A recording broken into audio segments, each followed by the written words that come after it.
Again, I say the topic for my sermon this morning is in the Lord's vineyard. Text from Matthew 20, verses 1 to 16. This is a parable of the Lord Jesus Christ.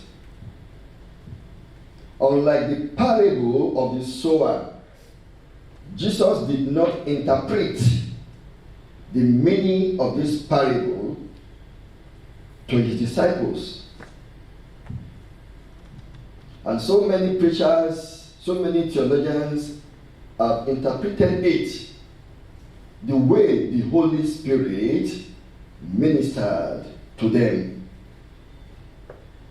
I'm trusting God this morning to give me utterance, and I would like to simplify the parable in the Lord's vineyard. In the Lord's vineyard. I would like to simplify it. What we are going to be discussing today is about Jesus and his work. A vineyard, as we have seen in this text, could be the whole world as a whole. Vineyard could be a local church or the body of Christ. Or we can equally say that the vineyard can be you as an individual.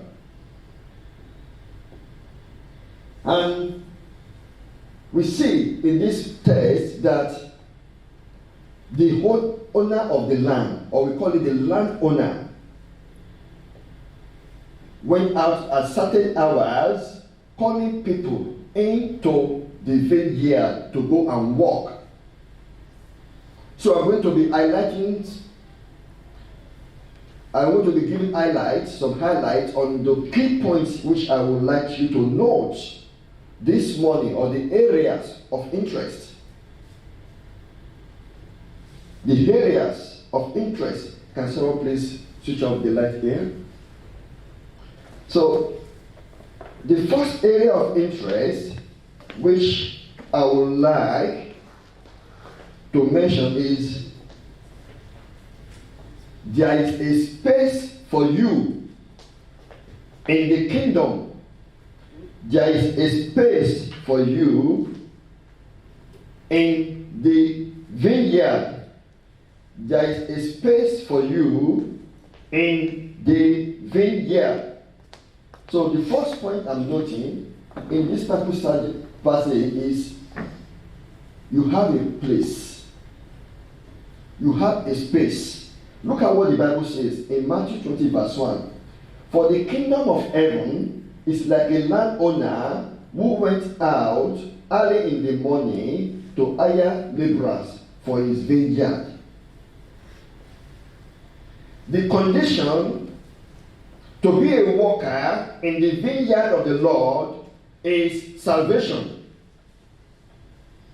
So every born-again Christian is qualified to work for God in his vineyard.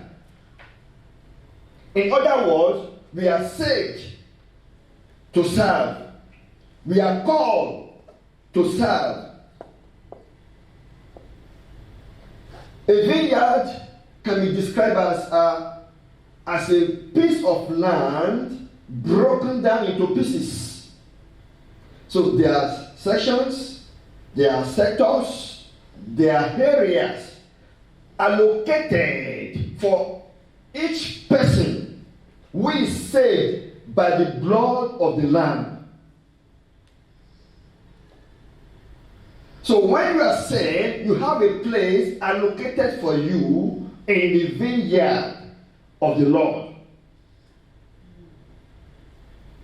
This is the only thing, this is the only job only you can do. This is a job only you can do.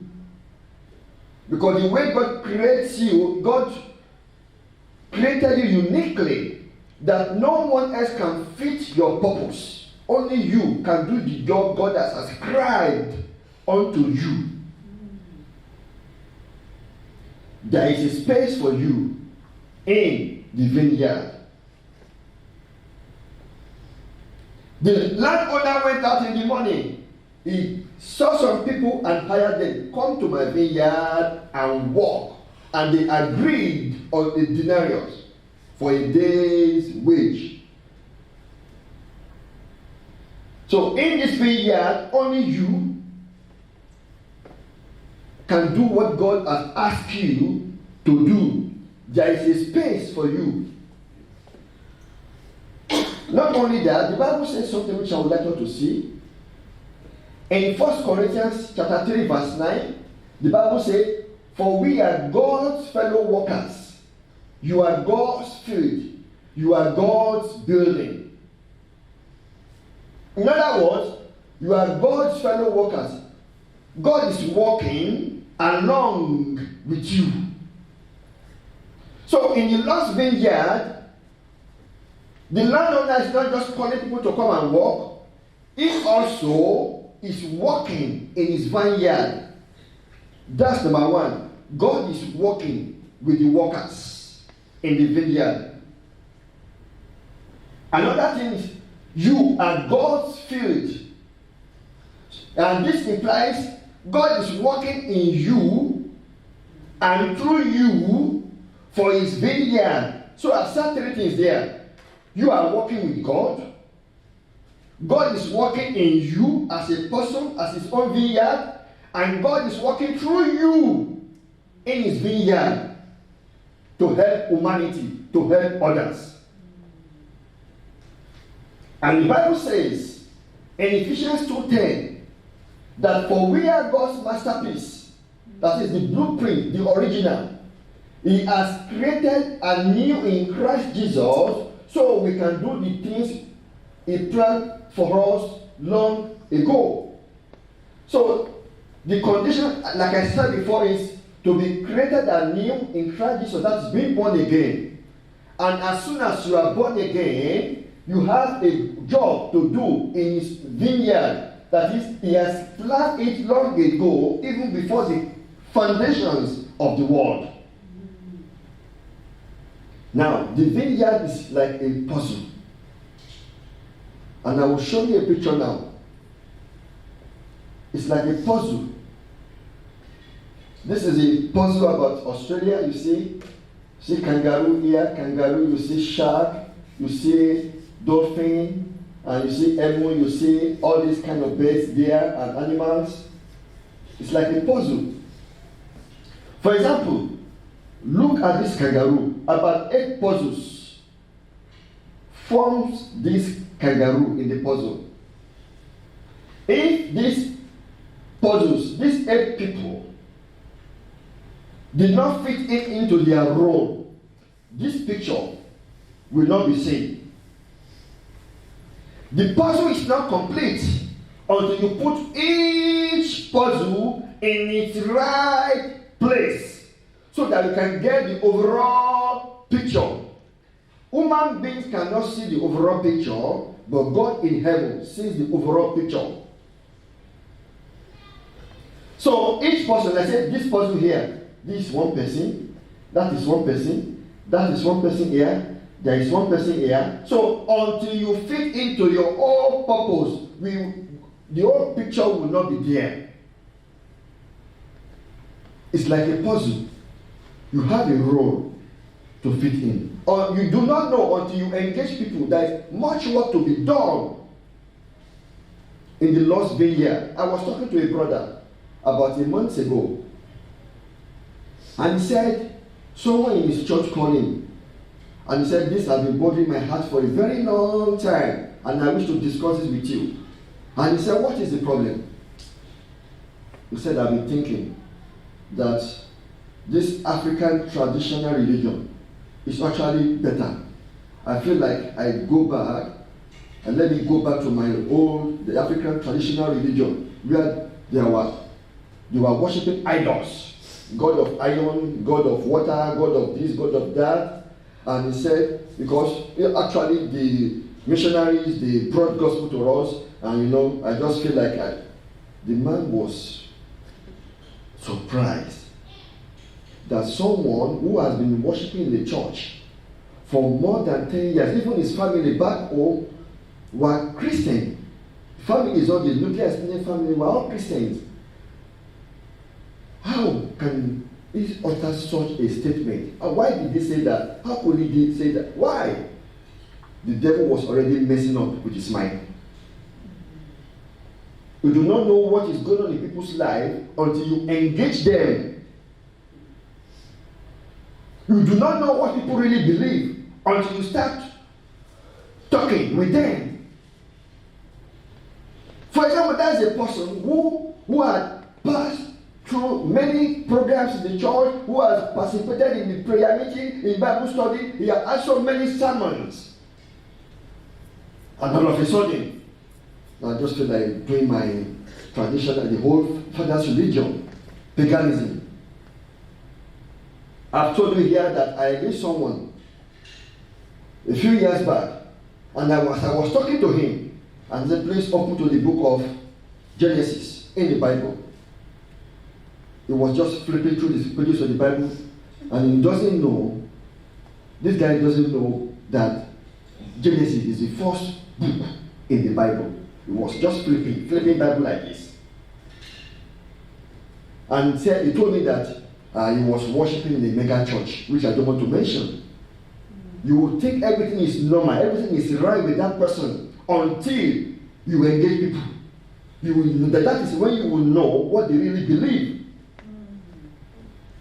There's a lot of assumptions that it is well with this person, it is well with that guy, it is doing very fine. It's because you have not spoken with him. Try to engage him or her. You will see there's much work to be done. Point number 2, God still thinks about you. The Bible speaks about the landowner.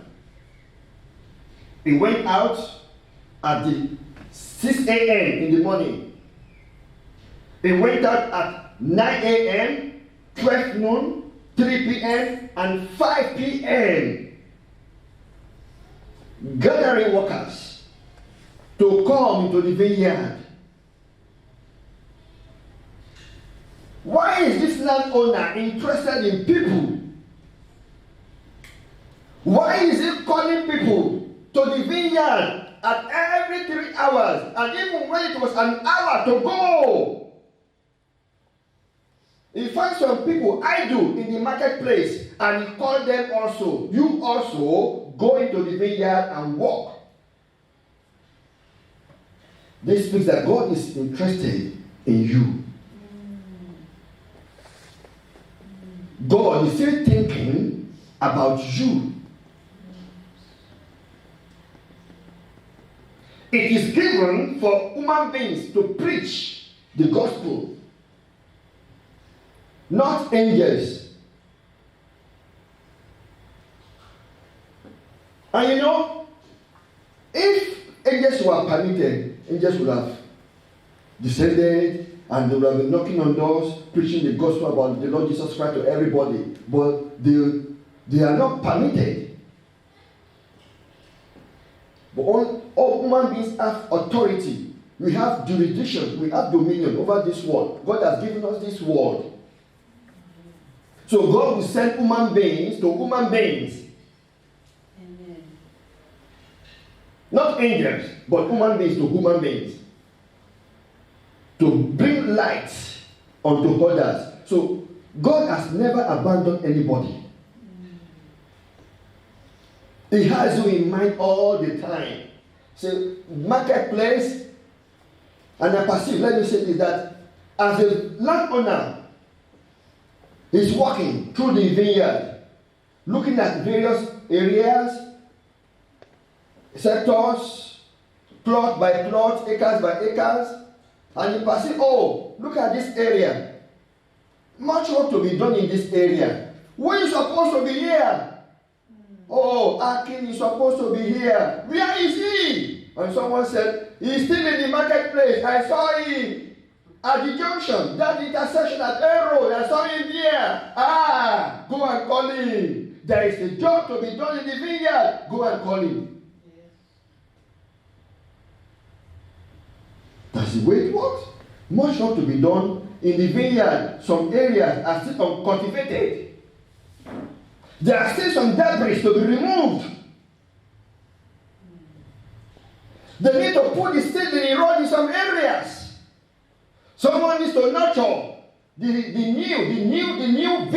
new vine. Someone needs to fertilize. Someone needs to weed out. Someone needs to do harvest in some area. Where is stealing? Where is William? He is supposed to be here. He is still in the marketplace. I will go and call him.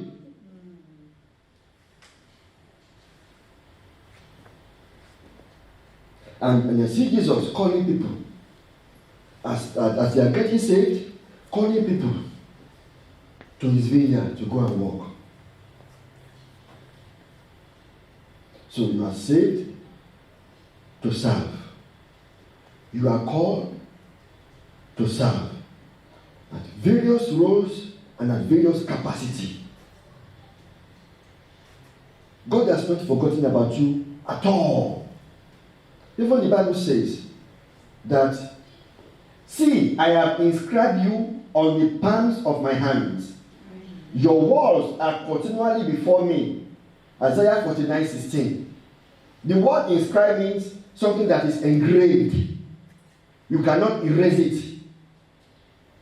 You cannot wipe it out. You cannot cleanse it. When something is engraved on your, because the only thing you can use to destroy it. But this is written on God's palms. When God says you are inscribed on my palms, can you imagine how many times do you handle stuff, anything to every day? Uncountable times. You go to the kitchen, you handle a cup, you handle something. When you handle something, you will see something inscribed on your hand.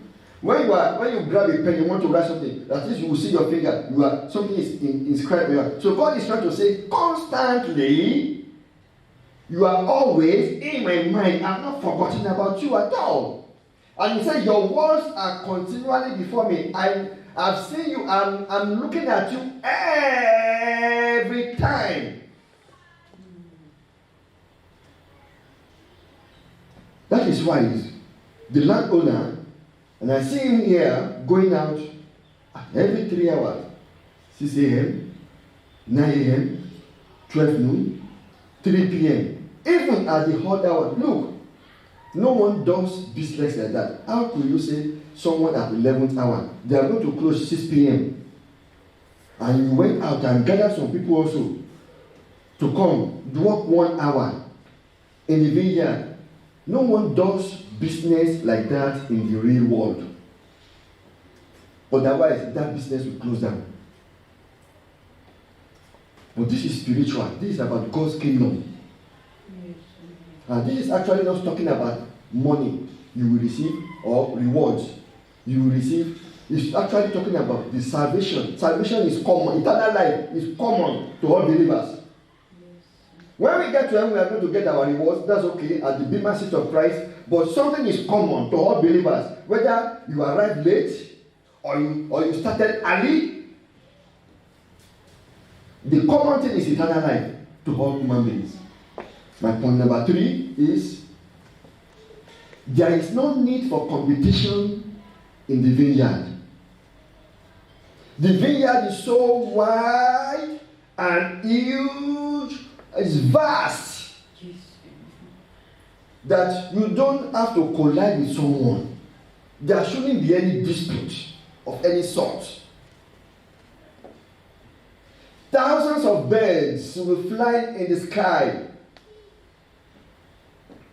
and they are not colliding with each other in the skies. Millions of fish, they are in the sea, they are swimming together. No collision. Why will human beings be having disputes, conflicts? Why is it that we are having some people are having conflicts, disputes, issues to deal with? It's probably because of self. They are either not working for, I think they are working for themselves, not for the Lord of the vineyard. When you see dispute, when you see division, when you see crisis, when you see competition, that is self-centeredness, not working for God alone, again, but they are working for themselves. Yes. The disciples of John, they asked him in John chapter 3, they said, Master, that is to John, the person you witness about, you testify about, all the cities, everyone is going to him, and they are getting baptized. John the Baptist said, no more receive nothing except what is given him from the above. You also bear witness that I have said, I am not the Messiah. I have said it that he is the bridegroom. And he says something about he is from the above, and he who comes from the above is above all, because he speaks of those things that are above. And he said, he must increase while I must decrease. John the Baptist shut his disciples' mouth. That's him, the bridegroom, not me. I've testified to you. Yeah, he must always increase. Me, I'm nothing. I'm just a forerunner. There was division in the church at Corinth. And Paul wrote them, and he said to them that is Christ divided? And for Paul, and for Apollo, and for Christ, and for Peter, say is Christ divided? This kind of thing should not even be mentioned among you. The Bible says in 2 Corinthians 10:12 that some people, they measure themselves by themselves, and some compare themselves among themselves. The Bible says they are not wise. When you look at someone else, you begin to compare him. You make human being your standard. This guy has done this, I also want to do it. He has done this thing, I also want to do it. The Bible says some people are not simple, they are not wise. Because you don't know what that person's life is all about. Let everyone face what God has given him to do. Look at what the Bible says in Galatians 6:4. Pay careful attention to your own work, for there you will get the satisfaction of a job well done. And you won't need to compare yourself to anyone else, but face your business, face your ministry, face your calling, face your work. God has deposited grace upon your life. You know, we have special abilities, we have gifts, we have talent, which God has given unto every believer.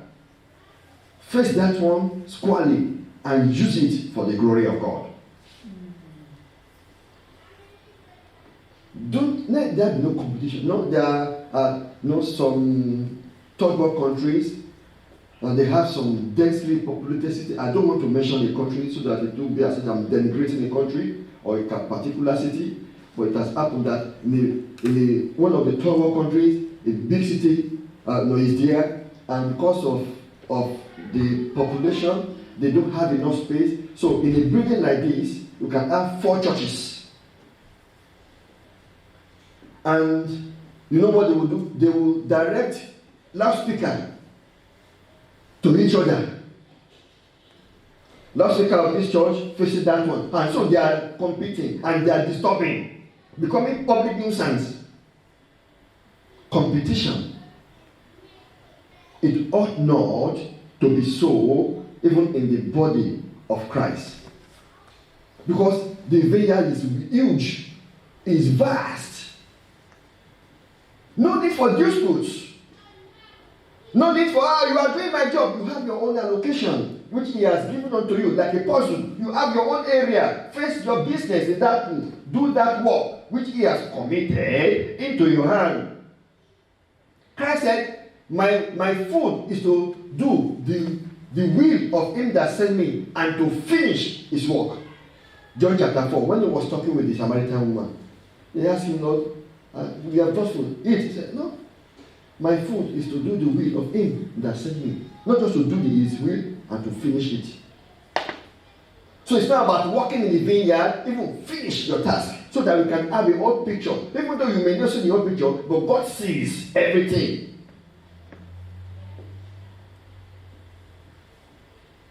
There was a time this investigative journalist went to a man of God and he was trying to question him, and he was answering, and he said something. He said, look at the other church over there, that minister of God. Since his church is getting bigger, people are going to him more than this ministry. What do you have to say? And the man of God said, yeah, that's okay, that's good. I'm happy for him because we are doing the same work. Whether people come here or they go there, we are doing the same work for the same master, wisdom. Whether it's a large church or a medium church or a small church or a miniature church, one thing is required: be faithful to that which God has committed into your hand. No need to copy anyone. Oh, they have done this thing, let me now labor so hard to do it. Those who compare themselves among themselves, they are not wise. Those who measure themselves among themselves, they are not wise. That's what the Bible says. Now you know your abilities, you know your special skill, you know your gift. We cannot all be a preacher or an evangelist or prophet, but you know you can do some other things. You know how to organize. You know about administration, you know about finance, you know about calling people together. Maybe you cannot be a public speaker, but there are some things you can do in supportive role. Face that thing which God has given unto you, committed into your hands. Number 4, no, the people ahead of you are not taking your space. Did you hear what I've just said? People who went ahead of you, they are not taking your space. The place is still there. The space is there. So, now I want to say something. That the Bible says the gifts and callings of God in Romans 11:29 are not without repentance. The gift of God upon your life, the grace of God upon your life, the calling of God upon your life, they are without repentance. Whether you do it or not, it will still be there. Maybe unused, untapped, unutilized. The Bible says, Matthew 26:7, and about the 11th hour he went out and found others standing idle, and said to them, why have you been standing here idle all day? Why are you still here? They said to him, because no one hired us. He said to them, you also go into the vineyard, and whatever is right to you will receive. Now you will think that, those who went ahead, they have finished the job. Some people at early stage of their life, at age 15, they started serving God.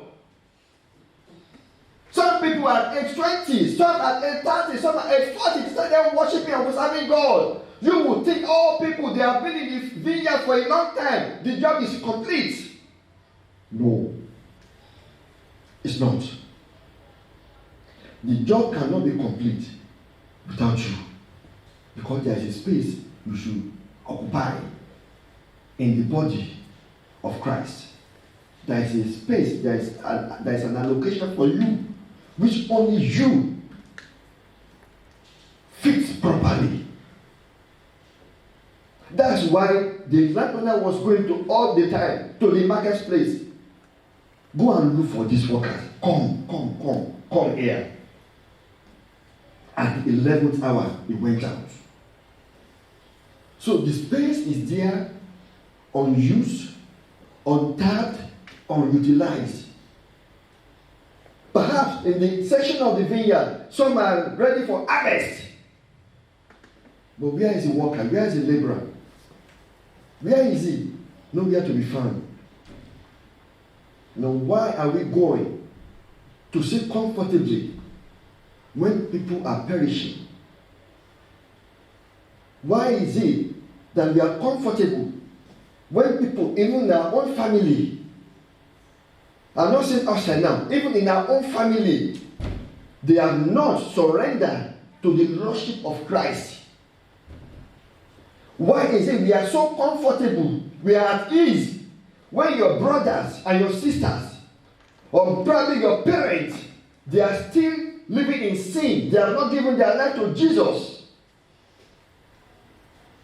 Why is it you are so comfortable?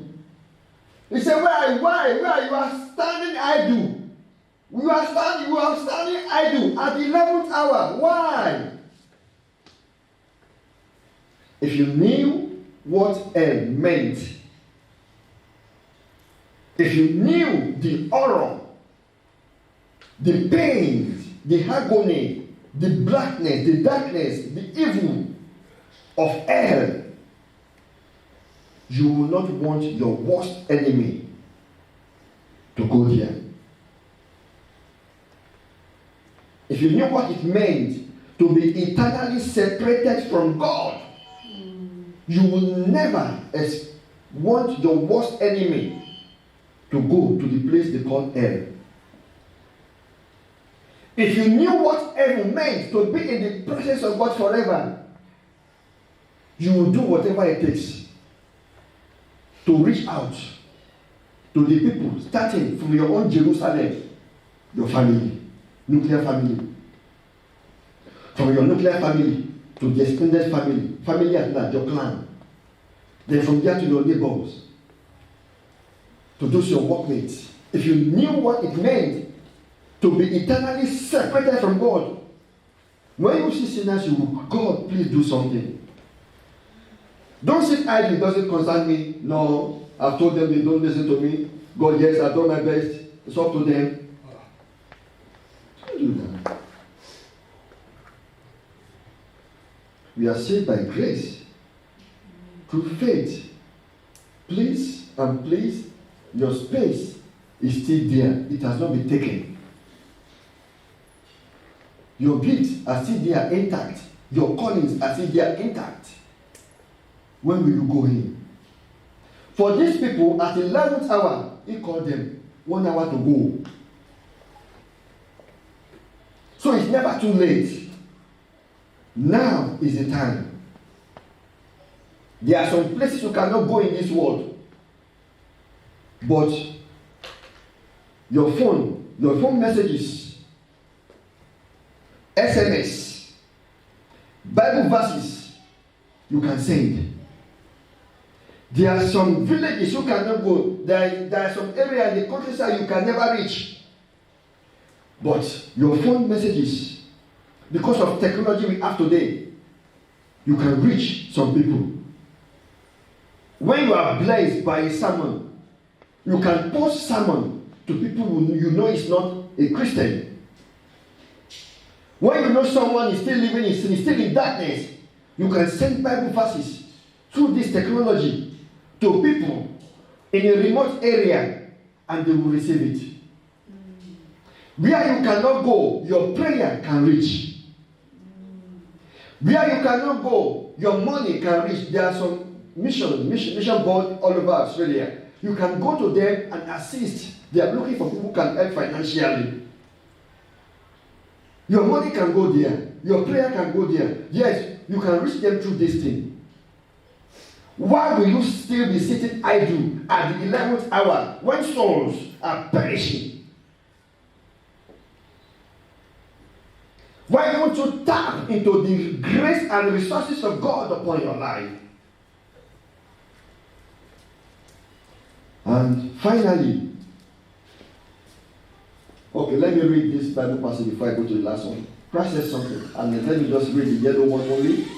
The harvest truly is plentiful, but the laborers are few. I didn't know that there is much work to be done until I started engaging people talking to people, then I really knew what they were really thinking about Jesus. You assume it was well with them. Whereas, no, I was wrong. You would think because they are going to a church every Sunday, or big church, you would think they know the scripture. No. Engage people. They are all around us. Talk to them about Jesus. Few laborers. You say, look at, this is right. Where are the laborers? Where are those people? Even in 11th hour, he still called people to his vineyard. And finally, no matter your sad experiences in life, grace of God has included you also. The laborers he met at 11th hour, do you know what they said to him? When he asked them, why have you been standing here idle all day? Why? They said to him, because no one hired us. No one hired us. They said we are not good. They said we are not employable. They have looked down upon our lives. They said we are good for nothing people. They said we are not qualified. But do you know, it is only God that qualifies the called. Wherever you have been rejected, or you have been relegated, if they have disapproved you, God is saying, I need you.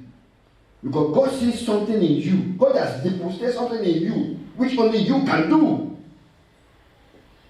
When the word says you are good for nothing, God says that is the person I want. I want to make use of. Grace of God has included us all. That guy doesn't know how to speak. Look, see the way he's committing blunders with grammar. Even look at his accent. Look at him. See the way he's talking. See, look at it, the way he's walking. We don't want to present you to public like this. You are not good. Christ says that is the person I want. That's the person I want. You also. He said, look at that one. He said, you also go into the vineyard, and whatever is right, you will receive. And when I was studying the Bible, I read something that struck my heart. And let me just read it to you, the next Bible passage. In John 4:36-38. And he said, he who reaps receives wages and gathers food for eternal life. You see, the key word is eternal life. That is common to everybody. He who reaps and he who sows, they all get eternal wage. You see it? That both he who sows and he who reaps may rejoice together. For in this the saying is true: one sows, another reaps. Now, watch this. Verse 38. I sent you to reap that for which you have not labored. Others have labored, and you have entered into their labors. That struck my heart. Those who are ahead of us, they have labored. We have been called also at the maybe 11th hour or 3 p.m. one to enter into their labor. Some people start at 8. No, in a jungle where gospel has never been preached, some people went there at the expense of their life. Some lost their family members, even they perished there. They have labored so hard. Some people, they were in poverty. No one will feed them. They said they are going as missionaries to India, to China, to Africa, to South America, from Europe and America. And they perished there. Others have labored.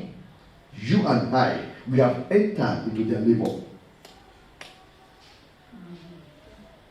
One missionary went to South America, and the pagans there killed him straight. He didn't even preach.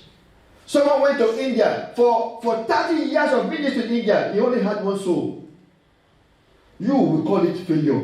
But through that one soul, that city today, there are many Christians there. Other men, they labor so hard. I have called you to enter into their labors. So it's not just because today we have better technology. I've explained to you, this phone can do a lot of things. Rich people send messages, someone to them, send Bible verses, send prayers to them. They labor so hard. We have been called to their labor. That is grace. That is what I call what? Grace. At the 11th hour, he was still looking for people. You also come to the vineyard. Why are you here sitting idle all day long? They have not hired us. He's looking unto you. Jesus is depending on you at this day. I read something in the Bible. Please turn your Bible to Hebrews chapter 11. And that will be the last thing I would like to say. Then we will pray. The last two verses. Hebrews 11, 39 and 40. You can read it if you see it, please. Hebrews 11, 39 to 40. These were all commended for their faith. Yet none of them received what had been promised. God had planned something better for us, so that only together with us would they be made perfect. Can you imagine? All the saints of old, from Abel to Malachi in the Old Testament, they had good testimony, they got good reports. The Bible listed the heroes of the Bible in Hebrews chapter 11. Abraham, Isaac, Jacob, Daniel, all these people of Old Testament. The Bible says, without us, who are under the grace of the Lord Jesus Christ. As soon as Christ shed his blood and rose from the dead, the Bible says, without us, those people that went ahead of us in this world, so they will never be made perfect apart from us. That is what we call grace.